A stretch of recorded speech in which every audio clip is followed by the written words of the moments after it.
Hi guys, so today, my name is John Iha, this is Brent Kawano from Bologna Grill. We're going to be teaching Brent, since he's a bartender and a cashier, how to do some cooking. Today we're going to do a Bologna Tempura with a little bit of lemon aioli and some little bit of tomato concasse with some chiso inside. Okay, so first of all, Brent, what we're going to do is we're going to make our aioli, which is mayonnaise aioli. So get this thing and squeeze some of it inside of this white bowl, please.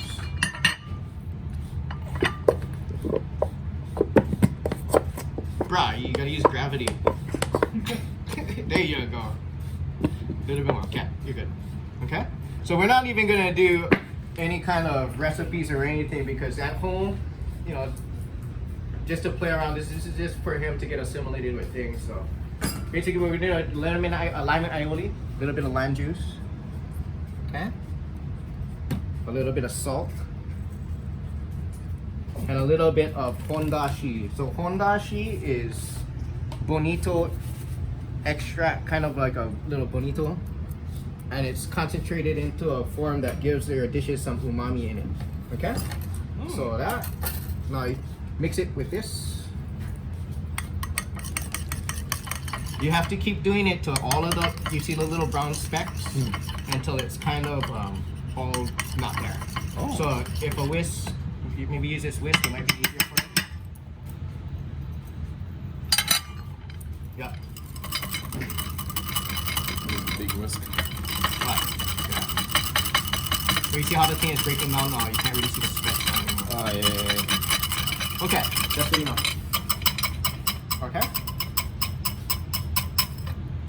So that's your aioli component. What we're gonna do now is this is just not even mixing anything. We have some tomatoes that's diced, a little bit of chiso that's diced up. We're gonna add it into our tomatoes, like so. And then we have nori sukudani paste. This is a thing that's makes magic here. It's basically cooked down nori with umami goodness inside. There's a lot of sugar and extracts inside that makes it pretty flavorful. So we're gonna add that, a little bit of chili pepper water for a heat.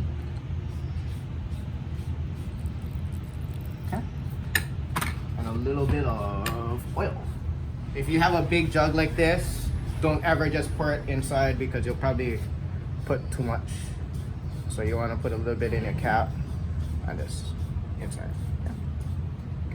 Doesn't matter what kind, like extra virgin or salad oil is all good. Oh. If you do you can stir it inside, just pick it up. If you use EVO and that kind of oils like that, you can do it a little bit more vigorously. If you're using that kind of oil, it's gonna get too much flavor like that inside. It's gonna you want this because it's all Asian flavors. You want it to be a little bit more nondescript. Oh. So you want a plainer, more neutral kind of oil. EVO like that would give it too much flavor inside. So and it'll be a different kind of a flavor. That's not an Asian kind of deal. okay. Okay. All right, that looks pretty good. We're adding more chiso inside. Okay.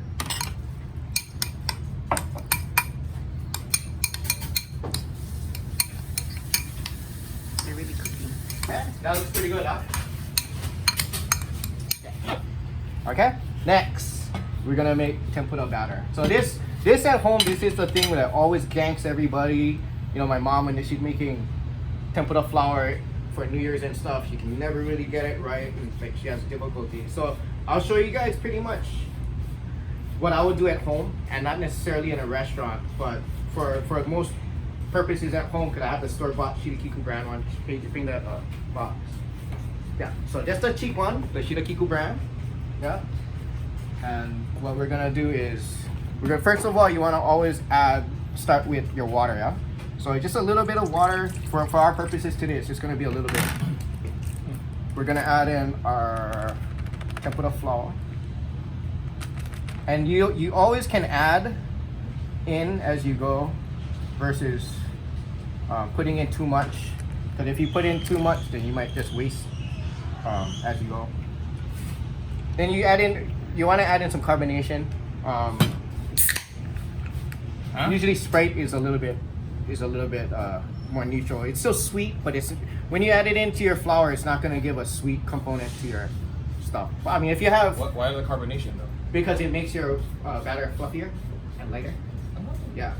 So you want to add in just a little bit of Sprite, just a little bit. Wait, can you do like soda water there Yeah, too? soda water would be good. Oh, okay. So Yeah. Oh, Yeah, you just want bubbles. But at home, how much people do you know that has, you know, that seltzer water? Yeah. So what you want to do whenever you're making tempura batter, you never really want to stir it. You always want to go up and down in this motion like this, and just go up and down, up and down, up and down. You never ever want to. If you mix it like this, round and round, what's gonna happen is you're gonna build up too much proteins and gluten inside of your flour, and when it's glutinous, that's when your flour gets it's not fluffy and it tightens up, and you don't like that. Yeah. Also, little chunks is okay. Yes, absolutely. Oh. Little balls. That's you want the little balls to be existing in there. Oh. It's almost like pancake batter. Pancake batter, you want the little balls inside. Oh, I thought you did little balls inside at all. Actually. Well. Making pancakes wrong on the side. Okay. So what you want to do now is, and at home, it's always good to feel it with your hands. That's actually pretty perfect right there. Where it's almost like a nappe. Nappe means like it'll coat your spoon very well. It's pretty much coating our fingers very well. Yeah, right there. That's pretty much where you want to be. A little, you could go a little bit more, but and you can see little balls, yeah. Right there. Wow. See them? That's pretty much perfect right there. So that's where you want to be. Okay. So now what we're gonna do is we're actually gonna fry it. Think about 4 or 5 pieces of mortadella. So mortadella, this is a this is a fancier name for fancy bologna. So we're gonna need to dust it in tempura flour first, mortadella. So dust them a little bit.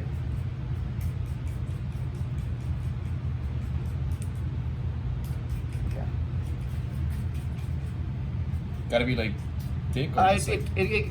Once you coat it, you kind of want to brush it all off a little bit. Okay, so not too much. Yeah, Kinda yeah, like yeah. okay. All you're doing is this is going to be a binding agent for your flour. Yeah, so you don't want too much. If you have too much, it's going to get all gummy and junk. Okay.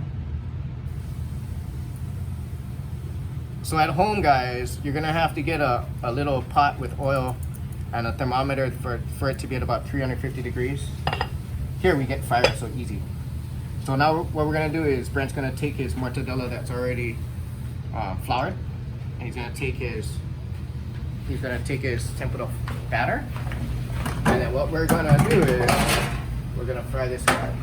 Okay, so I'll show you one, Brent. Yeah, first. Okay. So what we're gonna do is just lightly batter it, and what you want to do is hold. You want to hold your tempura in your hand for a little bit, and then just gently brush it away. And what that's gonna do is it's gonna keep it from actually sticking to the bottom of your vessel. And that's what you want to do. So you never ever want to just boom and then throw it inside. Everything's gonna get stuck. So you want to actually just leave it up there for about 3 or 4 seconds and then gently brush it into the oil. Okay. And then if you like, you be fancy, you can do a wiggle. Yep, and then I'll just release it. There you go. And do that same with the other one.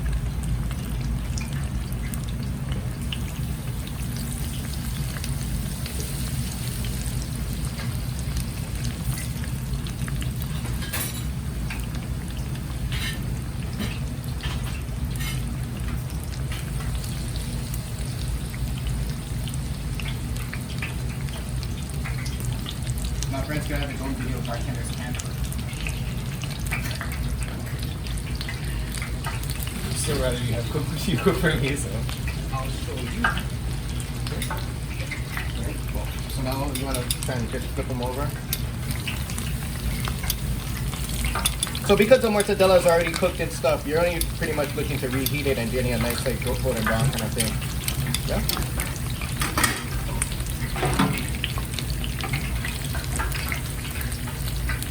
This one is pretty good.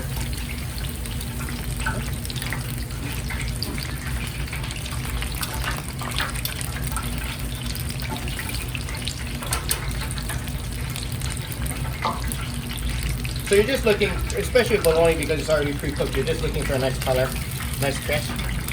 And I'll just take it out already. Yeah. And now we're gonna go and plate this guy. So that's what it looks like after it's fried. Okay.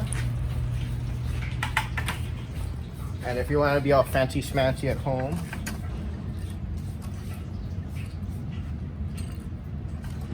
you can put them all together. We get our tomatoes.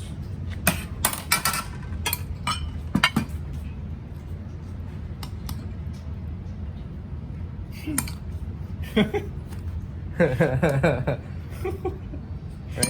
And then all we'll do is we just dip it in with your aioli, and that's super fancy schmancy Bologna Tempura a la Gochi girl.